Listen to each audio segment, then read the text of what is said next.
नमस्कार. BMS second year अगततंत्र एवं विधिविद्यक या विषयातील आज आपण laws, rules, acts and regulations हा टॉपिकच्या नोट्स पाहणार आहोत.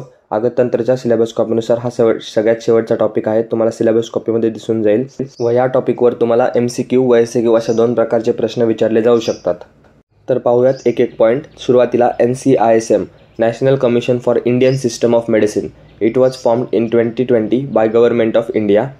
Bill was passed in Lok Sabha in the August 2021 and replaced the Indian Medicine Central Council Act 1970.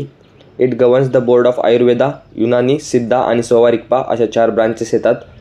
NCISM is made up of 29 members appointed by the central government. 29 members एक team असते आणि ते central government appoint करते. त्याचे 2 board असतात. पहिला for assessing and granting the educational institution permissions आणि दुसरा for the ethics and registration of the practitioners. असे 2 प्रकारचे NCISMचे बोर्ड असतात. त्यातच functions of NCISM framing the policies for regulating medical institutions and medical professionals in the India, assessing the requirements of health care related to human resources and infrastructures, ensuring the coordination among the autonomous boards set up under the bill. Objectives of NCISM: improve the access to the quality and affordable medical education, ensure the availability of adequate and high quality medical professionals, promote the universal health care, promote national health goals, periodic and transparent assessment of medical institutions. हे आहेत NCISMचे objectives. Next आहे constitution. म्हणजे NCISMचे जे आपण constitution म्हणजे members पाहिले होते तर ते कोण कोण असतात.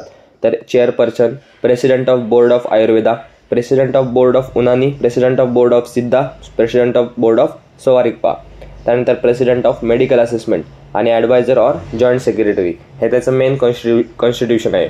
नेक्स्ट सब पॉईंट आहे drug and cosmetic act 1940. The drug and cosmetic act 1940 it is regulate the import, manufacture, distribution and sale of all drug in India. म्हणजे सगळ्या ड्रग्सचं इम्पोर्ट, मॅन्युफॅक्चर, डिस्ट्रीब्युशन आणि सेल ज्या ॲक्टद्वारे बघितलं जातो त्याला ड्रग अँड कॉस्मेटिक ॲक्ट असं म्हणतात. Primary objective काय आहे. Primary objective of the act is drug and cosmetics sold in India are safe, effective and conform to state quality standards. हे सगळ्यांचं लक्ष ठेवणं हे या ॲक्टचं काम आहे. According to this act, the ingredient of drug formula, the quantity should be displayed in the label. म्हणजे जे त्या ड्रगमध्ये एखादी गोष्टी आहे, कंटेंट्स आहेत, त्याची क्वांटिटी, त्याची कंपनी असेल तर ती त्या लेबलवर म्हणजे आपण जे विकत घेतो त्याच्यावर ते दिसलं पाहिजे. हे drug and cosmetic act under येतं. तर याचे काही रूल्स आहेत. The rules classify the drug into following schedules. ड्रग्सला क्लासिफाय कोणत्या शेड्यूलद्वारे केलं ते इथे सांगितलं आहे. शेड्यूल C मध्ये काय आहे तर बायोलॉजिकल अँड स्पेशल प्रोडक्ट्स येतात. शेड्यूल E मध्ये list of poisons. Schedule F मध्ये वॅक्सिन्स अँड सिरा. त्यानंतर शेड्यूल G मध्ये हॉर्मोन प्रिपरेशन, अँटी हिस्टामाइन्स आणि अँटी कॅन्सर ड्रग्स येतात. शेड्यूल H मध्ये drug or poisons to be sold only on the prescription of registered medical practitioner. ते schedule Hच्या under येतात. त्यानंतर 2 अजून शेड्यूल आहेत L आणि J. शेड्यूल L मध्ये अँटीबायोटिक, अँटी हिस्टामाइन आणि अदर रिसेंट किमोथेरपेटिक एजंट येतात. आणि शेड्यूल J त्यामध्ये list of diseases for the cure of which no drug should be advertise. म्हणजे असे डिसीज ज्याच्यासाठी कोणताच ड्रग दिला नाही पाहिजे त्याची लिस्ट आपण शेड्यूल J मध्ये बघू शकतो. Both the schedule H and L drug should not be sold by retailers except on the prescription of registered medical practitioner. म्हणजे शेड्यूल H आणि Lच्या अंडर जे ड्रग्स आहेत ते फक्त रजिस्टर्ड मेडिकल प्रॅक्टिशनरच्या प्रिस्क्रिप्शननेच आपण ते देऊ शकतो. असा कोणताही रिटेलर त्याला विकू शकत नाही. तर खाली तुम्हाला एक ट्रिक दिसत असेल, म्हणजे ट्रिक नाही, थोडक्यात शॉर्ट आहे. CEFGHLJ हे सिक्वेन्सने शेड्यूल आहेत आणि त्याच्या खाली तुम्ही बघू शकता की C मध्ये शॉर्टमध्ये काय येतं तर बायोलॉजिकल अँड स्पेशल प्रोडक्ट येतात.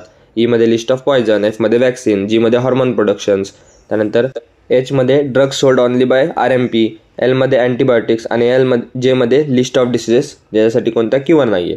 नेक्स्ट सब पॉईंट आहे state AYUSH registration board rules and regulations. आता आयुषचे रूल्स अँड रेग्युलेशन्स बघायचे. AYUSH registration board overseas the registration and regulation of practitioners in the traditional system of medicine like Ayurveda, yoga, Unani, Siddha, homeopathy, naturopathy in India. It provides the registration certificate to the candidate who have obtained the graduate degree from a registered recognized Ayush medical college. The board also take the legal action against the fake certificate holders. They often establish the guidelines for education, practice and ethical conduct within the field. Functions of the State Board of Ayush. Ayush बोर्डचे काय functions आहेत. सुरुवातीला registration and licensing. Managing the registration process for the practitioners in Ayurveda, yoga, Unani, Siddha, naturopathy and homeopathy ensuring that they meet the required qualification and standards, त्यांचं registration process पूर्ण करणे. त्यानंतर ethical conduct and regulation to maintain the integrity of traditional health care practices and safeguard the patient interest. Next आहे continuing the education, facilitating program for ongoing education and skill enhancement for RMP to stay updated with advancement in the field. Next आहे complaints and disciplinary action, addressing the complaints and taking disciplinary action when necessary to uphold the professional standards. म्हणजे काही complaint जर आलेल्या असतील, तक्रारी आल्या असतील तर त्याच्या विरोधात ॲक्शन घेणे. Promotion and awareness, promoting the benefit and important of traditional medical systems. म्हणजे आपण जे आता मागे सिस्टीम बघितलं, आयुर्वेद, अवनानी, सिद्धा, सोआरिकपा, नॅचरोपॅथी, होमिओपॅथी, तर त्यांचं बेनिफिट आणि इम्पॉर्टन्स समजावून सांगणे आणि अवेअर करणे लोकांना. तर हे सुद्धा याचं फंक्शन आहे. नेक्स्ट आहे medical service personal and Medicare service institutions act 2008. This act enacted to prevent act of violence causing injury or danger to the life of a person engaged in the Medicare service. म्हणजे जर medical सर्व्हिसमध्ये आहे तर त्याच्या लाईफला threaten असतं, तर त्यासाठी हा act बनवलेला आहे. This act enacted to protect the medicare service persons and institutions from violence and damage to the property. As per this act all the institutions providing medicare care to the people which are under the control of state or centre or local bodies including government and private hospital, हे सर्व यामध्ये येतात. Medicare persons include the registered medical practitioner. आता पहा, Medicare person म्हणतोय आपण मगाचपासून, पण त्यामध्ये कोण कोण येतं, तर registered medical practitioners, registered nurses, medical students, nursing students and paramedical employees, हे सर्व मेडिकेअर पर्सन्स या टर्मच्या अंडर येतात. आणि यातील लास्ट पॉईंट आहे त्यांना पनिशमेंट.